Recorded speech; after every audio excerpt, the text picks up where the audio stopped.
Pasintabi po mga kapuso sa baretang ini. Sarong naagnas ng bangkay nin sarong lalaki ang nadukayan sa irarom kan Panabanon Bridge sa Banwaan kan Karamuran, Catanduanes. Enot ining nahiling kan mga hovenes na tulos man napig-report sa mga otoridad. Nakagapos ang mga kamot asin bitis kan biktima asin nakapatos ning plastic asin tape an payo kaini.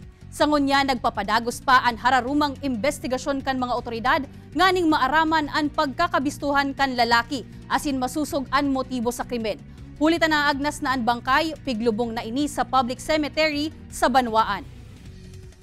Sa ating pong mga kababayan, kami po ay humingi ng tulong para po makilala ang ating nakuhang bangkay para po maiuwi, para po maabisahan man lang yung kanilang pamilya.